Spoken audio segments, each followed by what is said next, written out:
Hello guys, today I'm gonna be naming a few variants you could use and how you could make them.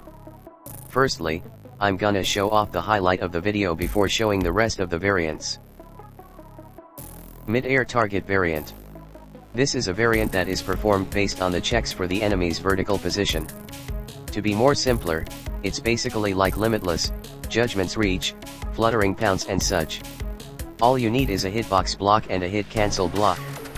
For the hitbox block, you need to adjust the position settings to be on top of you and at your front. Then, you can set the size settings to your preference of how big the radius would be to trigger the variant. Then, you need the stun property to trigger the hit cancel block, which skips to the desired branch. It doesn't really need a long stun, as long as it triggers the hit cancel block. That's basically it for this variant. Here's an example of which I used the Torn Brothers as the grounded target variant. Then, for the mid-air target variant, I made the enemy slow down during their fall and used the finisher for Resolute Slash instead. The rest of this video is gonna be the basic variants you should know. Stay tuned. Grounded and aerial variants. Allows for custom variants depending on if you're mid-air or not. Uses the in-air condition. If you put the condition on false, it's an aerial variant and vice versa.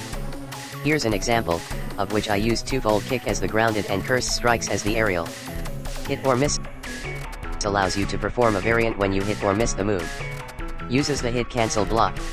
Since now we have branches to be put to good use, you can turn off the switch in the hit cancel block and input the branch name for the hit variant. Here's an example of which I used focus strike as the hit cancel trigger. Decisive strikes is used as the miss and cursory impact as the hit. Targeted variants. Allows for custom variants depending on if you have a target or not. Uses the has target condition. If you put the condition on false, it's a target variant and vice versa. Here's an example, of which I used a normal reversal red as the non-target and AR special reversal red as the target. Close-up variants. Allows for custom variants depending on if you're close enough.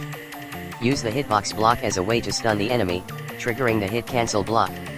Here's an example, of which I made a Rising Rage with Limitless as the far variant.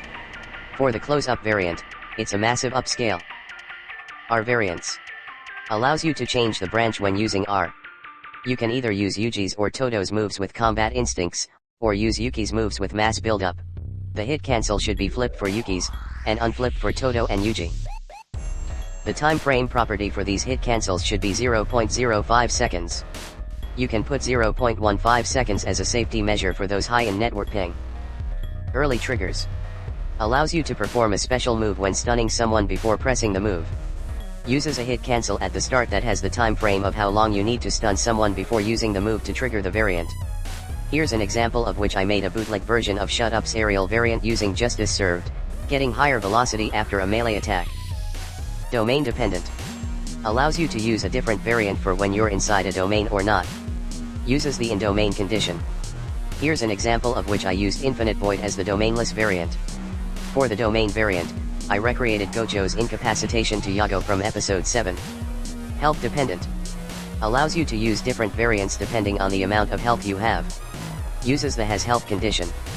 Here's an example of which I made a move that resembles Prime Scepter from Pilgrimed, using more orbs when above 90% HP. Ping-based variants.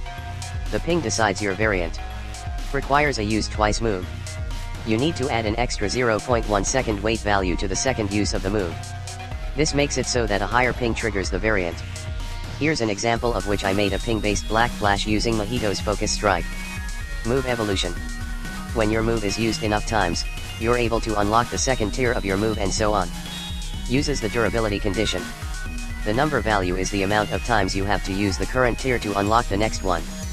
You also need to turn on Prevent Override and get the move sets in the order of the tiers. Here's an example of which I made a Kai Guy move, Airborne Slam, that gets faster after 4 uses. Buffed special. Allows your special to get buffed upon awakening. Uses the is awakened condition. Here's an example, of which I made the special take no awakening and instantaneous during when you're awakened. Counter awakening. Allows you to only reach awakening through getting hit.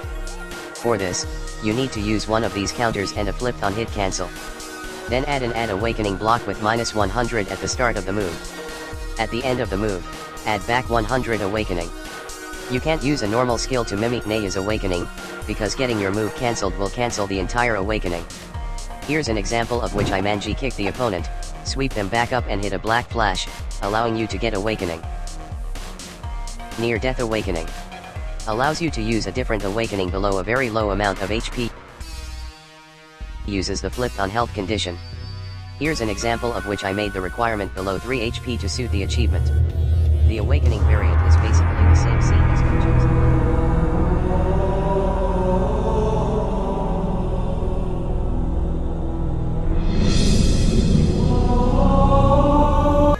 Extra finishers. Allows you to perform a set of extra moves when the enemy is killed. This requires a move that does a unique finisher and a hit cancel which checks the stun of the unique finisher. Here's an example of which I used Bleed Out as a finisher and used a Black Flash as the extra finisher. That's all I have for today's video. If you want, share your variant types in the comments. Goodbye ladies and gentlemen, take care, and have fun.